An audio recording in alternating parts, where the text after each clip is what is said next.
This is Real Talk with Brendan Bardick, where we'll be talking about the latest real estate strategies, scripts, top producing techniques, and everything you're going to want to know about how to be an elite real estate agent or real estate coach, or just a great business person. Hi, my name is Brendan Bardick with Brendan Bardick Real Estate Coaching, where our mission is to train the most elite real estate agents and coaches on earth. Today, we're going to be talking about the difference between a commitment and a goal. Now, I get a lot of questions about this, and I get, it's one of the things for us as, real estate professionals that we always are talking about. You hear it all the time. What's your goals? What's your goals for this quarter? What's your goals for this week? What's your appointment goal in this goal, in that goal? So you hear that word a lot, goals, right? And I think what people don't realize is goals are great, right? There's nothing wrong with setting goals, and we're definitely going to talk about the difference between the two. But at the end of the day, they're both important. A commitment is extremely important, and a goal is extremely important. So I wrote down here on the whiteboard just a few kind of thoughts of the difference between the two, right? So if we look at it, number one, the goal is an outcome, right? So the goal is an outcome you're setting to achieve. So if my goal was to climb Mount Everest, then that would be the outcome, right? So I'm going to say, hey, look, I'm going to make this happen. I'm going to set this big goal, and one day I'm going to climb Mount Everest, right? So if you're looking at that and you're saying, okay, great. The first thing with a goal is we have to set a map to get there, right? Well, first we need to have a map, and then we have to set points to get to that goal, right? So if we were looking at the Mount Everest situation, first of all, we'd have to do a number of different things to train up to getting to that point. We'd have to work on our cardio, and we'd have to learn mountaineering skills, and we'd have to do all of this stuff, right? And then we'd have to, figure out which points we're going to go, and the travel and the logistics and all of those things to make sure that I can actually hit that goal at some point. So the goal is where you want to go, right? That's the outcome you want to achieve. Now, if we look at a commitment is your inner drive. Your commitment is what you're telling and promising yourself and committing to do on a daily, weekly, hourly basis to make sure that that goal happens. All right. So if I was looking at it and I said, my goal is to win the 100-meter dash at the Olympics. All right. That would be the goal. And I might think about that goal my entire life. Ever since I was a little kid, I go, my goal is to do this. My goal is to hit that one important mark, which is to get a gold medal at the Olympics in the 100-meter dash. Right. And so if I was looking at that, that's easy to say. All of us, I think, started out with great goals in mind. My goal was to be a top producing agent. My goal was to be this. My goal was to do that. For some of us, the goal was just to become a real estate agent, right? You set the goal and you said, look, I'm going to become a real estate agent. Right now, I'm working at this job that I don't really like. My boss sucks and people yell at me and I'm tired of having to do this crap and all this stuff, right? So you're looking at that and you're saying, yeah, that's my goal is to be a professional real estate agent, right? Now you set that goal. Now, a lot of people never make it to that point because the commitment level that they had to obtain that goal wasn't strong enough, or the desire wasn't strong enough to do that. So both are important. In my personal opinion, I think commitments are a lot more important than a goal. Because if you're not committed, not 100% committed to obtaining that goal, you can set goals all day. I see people set goals every single time and don't come anywhere near them. I see people set goals and don't even try to get towards the goal. They just go, yeah, that sounds good. And somebody told me I should do that. And my managing broker told me that I need to have goals. You need to write down your goals. What's your goal? Could matter less if you don't have the commitment level to get there. All right. So one of the things I want to tell you are some things that I learned about how to make those commitments very valuable and to make sure that you're actually delivering on them in every day, making sure that they're not only obtainable, but that you believe in them. And I really think that's what it all comes down to, right? Right? You have to believe in it if you're going to commit it to your inner drive. Anytime I think of that word inner, I'm like, that's my heart. That's my soul. Like, what do I have to do to dig in and dive in? So here's a couple of tips and I think strategies that'll help you do that. You always have to start with the finish line first, right? So start with the finish line. If I look at it as a professional real estate agent, right? And I want to be one of the best in the industry, one of the very best in this entire business. I've got to start with knowing where I want to end up. And I see a lot of agents struggle with this because you're using goals that you're setting that aren't really dialed into a very specific point. Gold medal in the 100-meter dash is very, very specific, okay? You could even say gold medal in the 100-meter dash at the 2024 Olympics or whenever the Olympics are going to be if they allow them ever again, right? Or whenever that might be. So that might be the thing. What I hear a lot of people say is, my goal is to be happy. My goal is to have success in real estate. My goal is to become a real estate agent, right? That'd be like me saying, my goal is to become a runner if my real goal was to win the Olympics in the 100-meter dash. So the first thing is we have to dial in exactly what we want out of this earth and what we want out of this universe that we're asking for it. And we dial that in to make sure that we're going to accomplish it. So let's think about that. If you're a real estate agent, what would be that boom, what you want to be, that number one thing? Is it the number one individual agent in your office, right? That could be a goal. Now, story, when I started doing this, I looked at it and I said, okay, man, this is hard. Man, this is hard starting out and everybody's beating me. I have to ask all these questions. I look stupid all the time. This is super harder than I thought it was going to be. All of those things went through my mind, just like I'm sure it does with a lot of us, because we're human. Of course it's going to feel that way. So I said, all right, easy measuring stick for me was, where do I currently rank in stat-wise in my office? Am I number 200? Am I number 50? Am I number 5? Am I number... So I looked at that. And as a lot of us, especially when we start out, we were dead last. All right? You see your name at the very bottom of that list and it's like 0, 0, 0, 0, nothing pending, nothing active, nothing there. And I said, okay, all right. First thing is to get into the top 100 in my office.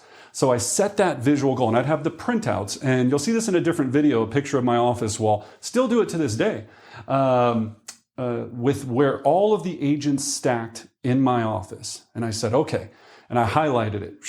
There I was at the very, very bottom, of that list.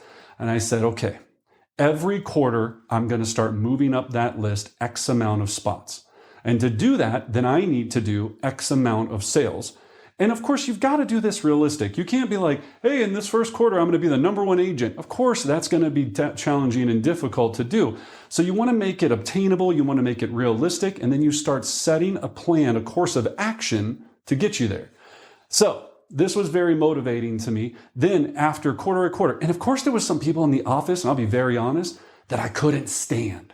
Right? And I'm sure you probably have these people in your office. I was just like, God, for whatever reason, I can't stand that dude, right? Just, ugh, or what have you.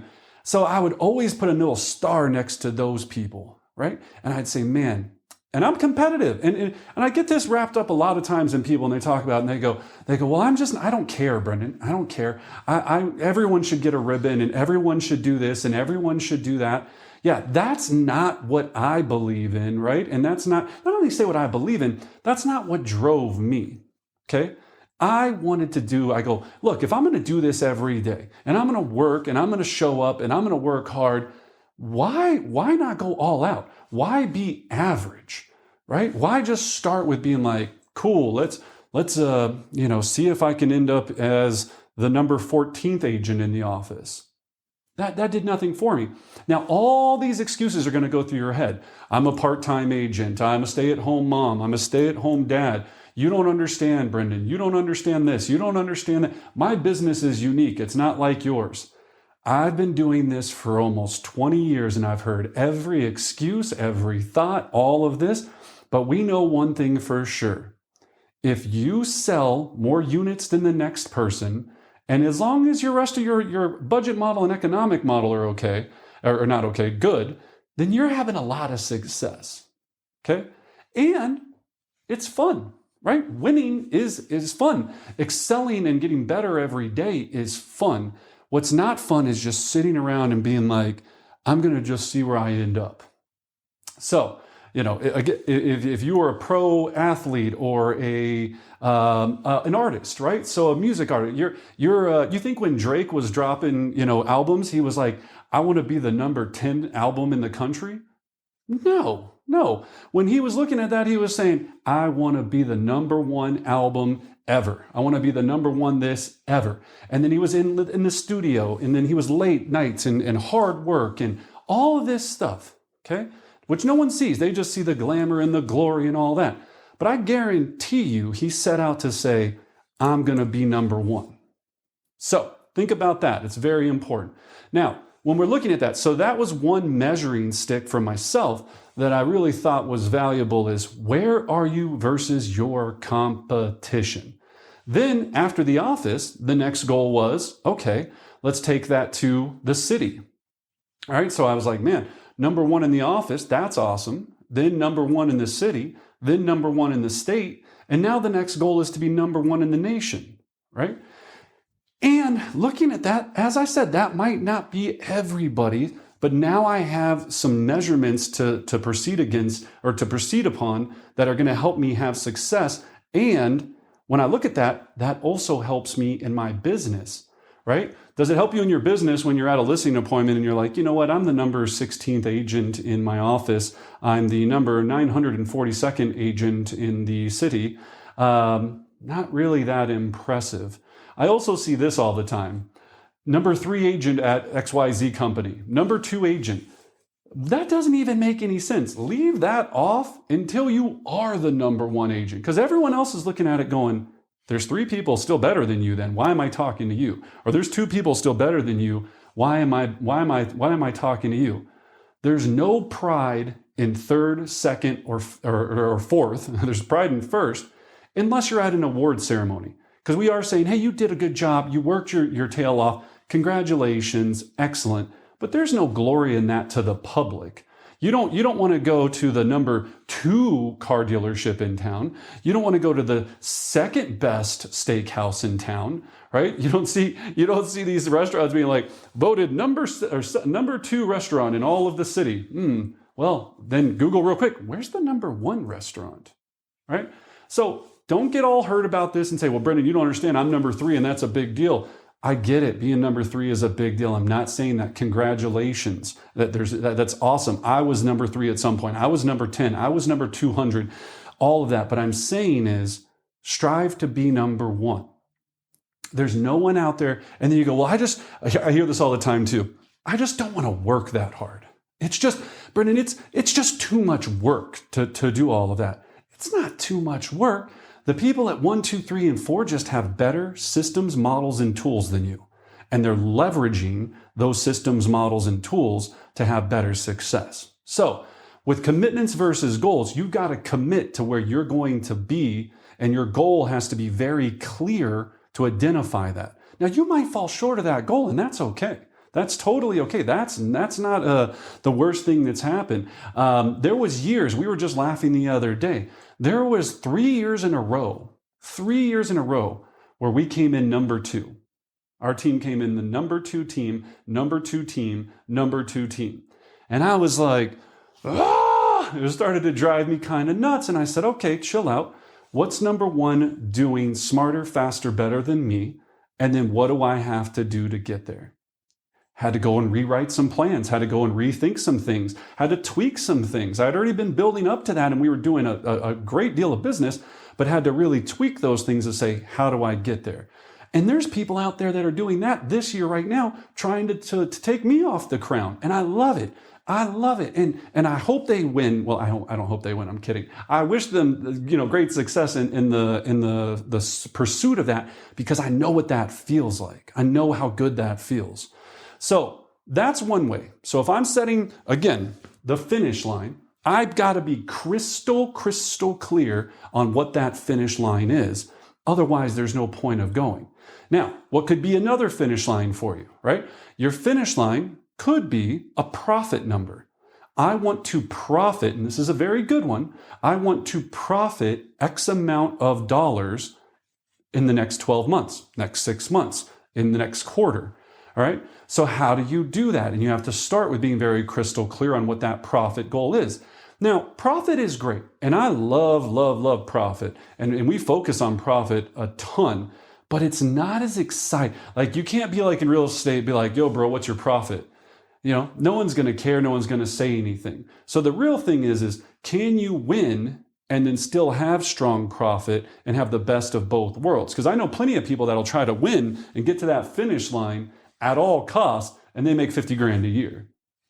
That's just stupid, right? So I'm not saying to do it. We're going to talk about all the other principles on the organization model and how, or excuse me, operational model that we teach, and all of that to make sure that that's locked in.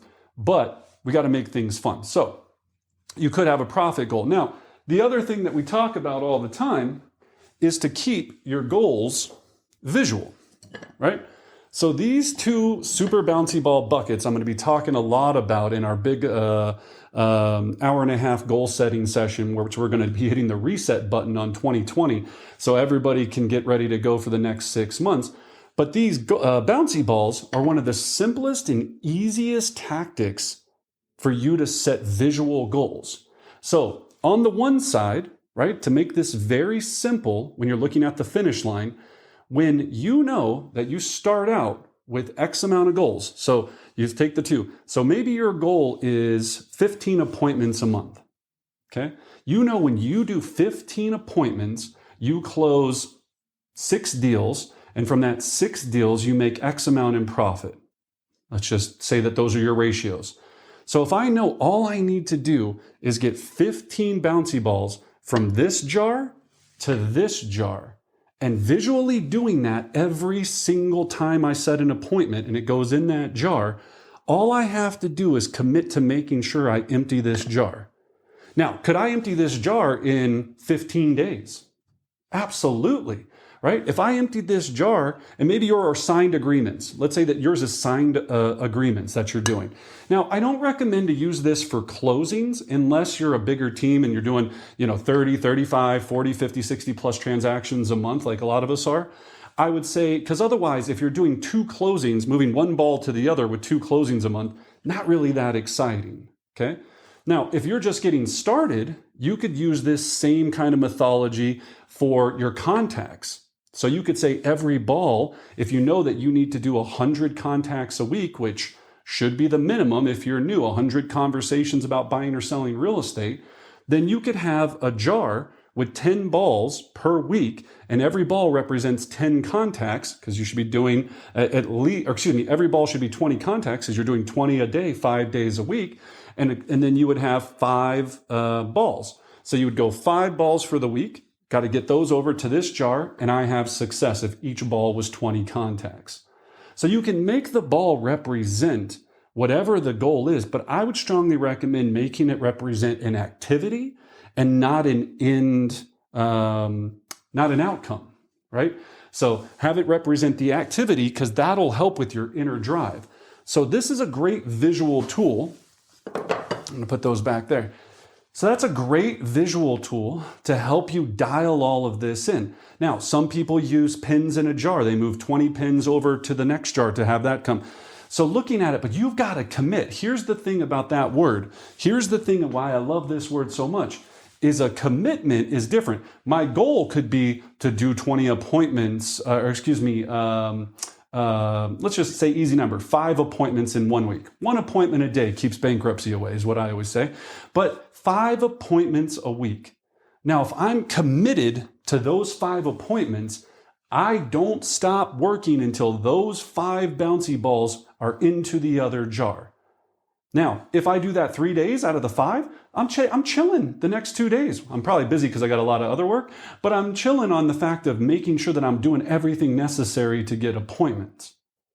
So you have to commit. not 98%, not 99%, that 100%. So if I'm sitting there on Friday and that bucket still got one darn ball left in it, and I haven't moved it over yet, guess who's working Friday and Saturday? Guess who's working late that night? Guess who's going to have to make more calls? Guess who's going to have to do another open house? That's because nothing is going to stop my commitment to achieving my goals. I'm going to be completely dedicated to it, okay? So we teach a very powerful one-page sheet that explains all of this, which breaks this system down into 2 buckets and 6 commitments. It's a game changer, changed my life. I use it to coach a bunch of agents that have huge success with it. I know it'll change your life too. So check out our class. Again, it's absolutely phenomenal on goal setting. You'll really enjoy it. And as always, I wish you great success.